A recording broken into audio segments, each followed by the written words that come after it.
ನಮ್ಮ ರಾಜ್ಯದವರೇ ಆದಂಥ ಪ್ರಹ್ಲಾದ್ ಜೋಶಿಯವರು ಮಾನ್ಯ ಆಹಾರ ಸಚಿವರನ್ನು ಭೇಟಿಯಾಗಿದ್ದೀನಿ. ಇವಾಗ ಅವರು ಟೈಮ್ ಕೊಟ್ಟಿದ್ದರು, ಈಗ ತಾನೇ ಭೇಟಿಯಾಗಿ ಬರ್ತಾಯಿದ್ದೀನಿ. ಕರ್ನಾಟಕ ರಾಜ್ಯಕ್ಕೆ ಬೇಕಾಗಿರುವಷ್ಟು ಅಕ್ಕಿಯನ್ನು ನಾವು ಕೊಡ್ತೀವಿ ಅನ್ನೋ ಆಶ್ವಾಸನೆಯನ್ನು ಕೊಟ್ಟಿದ್ದಾರೆ.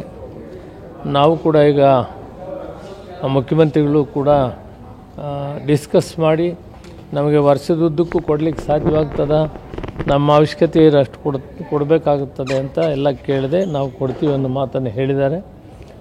ನಾನು ಮತ್ತೆ ಅಧಿಕಾರಿಗಳ ಜೊತೆಯಲ್ಲಿ ಡಿಸ್ಕಸ್ ಮಾಡಿ ಪ್ರತಿ ವರ್ಷದಲ್ಲಿ ಪ್ರತಿ ತಿಂಗಳಿಗೆ ನಮಗೆ ಎಷ್ಟು ಬೇಕಾಗ್ತದೆ ಅಂತ ಒಂದು ತೀರ್ಮಾನ ಮಾಡಿ ಮತ್ತೆ ಮಂತ್ರಿಗಳಿಗೆ ಮನವಿ ಮಾಡ್ತೀನಿ.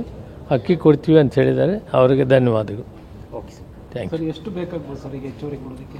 ಅದು ಎರಡು ಥರ ಇದೆ. ಒಂದು ಬೇಳೆ ಎಣ್ಣೆ ಅದೆಲ್ಲ ಕೊಟ್ಟರೆ ನಮಗೆ ಪ್ರತಿ ತಿಂಗಳು ಕೂಡ ಒಂದು 20,000 ಮೆಟ್ರಿಕ್ ಟನ್ ಬೇಕಾಗ್ತದೆ.